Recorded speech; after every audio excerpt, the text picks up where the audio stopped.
Abu Dhabi cricket stadium. তো guys আমরা Abu Dhabi cricket স্টেডিয়ামে পৌঁছায় গেছি। টিকিট পাবো কিনা জানি না, আল্লাহ জানে ভাগ্যে কি আছে, কারণ টিকিট সব অলরেডি সেল হয়ে গেছে, অলরেডি সব সোল্ড আউট। তো আমরা পাবো কি পাবো না সেটা জানি না, যাইয়া দেখি, ট্রাই করতেছি, যদি না পাই ভাগ্য খারাপ, আবার ব্যাক যেতে হবে, কিছু করার নাই। এই দেশি টিকিট দেয় না, আমরা এত কষ্ট করে এলাম, এত টিকিট দেয় না। বাংলাদেশের মারে বাপ 0 রানে 2 উইকেট। আসসালামু আলাইকুম everyone, welcome to my another new blog. ভিডিওর ট্রেইলার দেখাতে অবশ্যই আপনারা বুঝে ফেলেছেন আজকের ভিডিওটা কি রিলেটেড হতে যাচ্ছে। তারপরেও আপনাদের সুবিধার্থে আমি আবারও বলে দিচ্ছি, আজকে আমরা যাচ্ছি আবুধাবির ক্রিকেট স্টেডিয়ামে বাংলাদেশ ভার্সেস শ্রীলঙ্কার ম্যাচটি উপভোগ করার জন্য। আপনারা সবাই হয়তো জানেন 2025 টি20 এশিয়া কাপ ইউনাইটেড আরব আমিরাতের রাজধানী আবুধাবি শেখ জায়েদ ইন্টারন্যাশনাল ক্রিকেট স্টেডিয়ামে হচ্ছে। আর এই আবুধাবিতে বাংলাদেশের গ্রুপ পর্বের প্রথম 3 ম্যাচ হবে বলে আমরা জানতে পারি বিগত 1 মাস আগে। ঠিক তখনই আমরা প্ল্যান করে নেই বাংলাদেশ ভার্সেস শ্রীলঙ্কার 13 তারিখের ম্যাচটা উপভোগ করার জন্য আমরা ক্রিকেট স্টেডিয়ামে যাব, যার কারণে আজকে আমরা রেডি হয়ে বের হয়ে পড়েছি স্টেডিয়ামের উদ্দেশ্যে।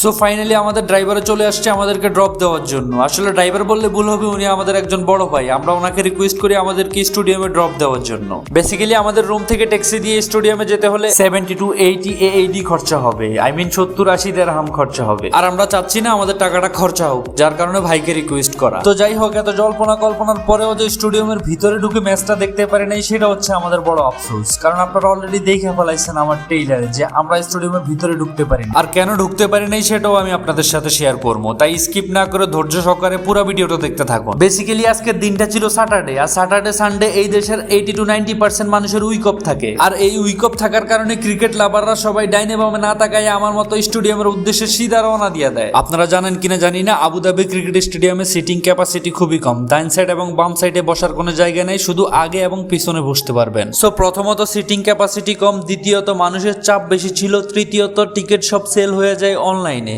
আর যার কারণে হয়তো আমাদের স্টেডিয়ামের ভিতরে ঢুকে খেলা দেখা হয়নি। আমরা খেলা দেখতে পেরেছি, তবে একটা বিল্ডিং এর ছাদের উপরে বসে, সেটা আগে গেলেই দেখতে পারবেন। তো এইটা হচ্ছে স্টেডিয়ামের ওয়েলকাম গেট। এটা দিয়ে ঢোকার পরেও আরো 2-3টা প্র্যাকটিস গ্রাউন্ড পার করে তারপরে মেইন স্টেডিয়ামে যেতে হয়। আর এই প্র্যাকটিস গ্রাউন্ডে ঢুকেই তো আমার মাথা প্রথম চক্কর মারে, কারণ হচ্ছে পাবলিক। আর এই পাবলিক দেখে আমি বুঝে পেলাই যে আমরা আজকে টিকিট পাবো না। এই যে এটা হচ্ছে মেইন স্টেডিয়াম, আর আপনারা হয়তো দেখতেই পারতেছেন এটার আগে এবং পিছনে শুধু বসার জায়গা আছে, আর ডাইনে বামে বসার কোনো জায়গা নাই। তো ঢুকেই আমাদের যেটা করণীয় ছিল সেটা হচ্ছে টিকিট কালেকশন করা। আর এই টিকিট কালেকশন করার জন্য আমরা 3 নম্বর গেটে যাওয়ার পরে বলে 6 নম্বর গেটে যাও, 6 নম্বর গেটে যাওয়ার পরে বলে 4 নম্বর গেটে যাও, 4 নম্বর গেটে যাওয়ার পরে বলে 8 নম্বর গেটে যাও। আর এরকম ভাগাভাগি করতে করতে একটা সময় দেখি যে ম্যাচ স্টার্ট হয়ে যায়, কিন্তু টিকিট পাওয়া যাচ্ছে না। কারণ হচ্ছে আমি আগেই বলেছিলাম অনলাইনে সবগুলো টিকিট সোল্ড আউট হয়ে গেছে, যার কারণে মাঠের মধ্যে কোনো টিকিট সেল হচ্ছিল না। শুধু একটা টিকিট ছিল, সেটা একটা টিকিটের প্রাইস ছিল 200 টাকা করে, তাও প্রজেক্টরে দেখাবে।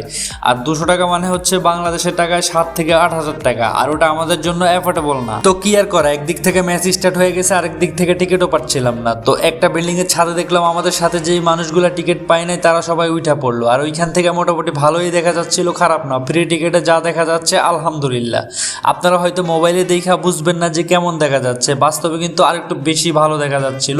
ফোনের মধ্যে ভিডিও জুম করে যতটুকু নিতে পারছি অত বেশি ভালো আসে নাই আমি জানি, তারপর আপনারা দেখলে বুঝতে পারবেন যে কেমন দেখাচ্ছে। ওইখানে শুধু একটা না 2-3টা বিল্ডিং এ ছিল, যার কারণে আমি প্রত্যেকটা বিল্ডিং এর ছাদে উঠে দেখতেছি কোনটার থেকে ভালো নজর আসে, তারপরে ওইটা থেকেই ম্যাচটা দেখবো। তবে সবকিছু যাই হলো, এটা নিয়ে আমাদের কোনো আক্ষেপ নাই। আক্ষেপ আমাদের এক জায়গায়, কালকে বাংলাদেশ ম্যাচটা জিততে পারে নাই। আমাদের ওপেনিং ব্যাটসম্যানদের হয়তো একটু বেশি তাড়া ছিল, যার কারণে তারা জলদি ফিরে আসে। তো গাইস, এই ছিল আজকের video. If you like this video, don't forget to like, comment, share and follow.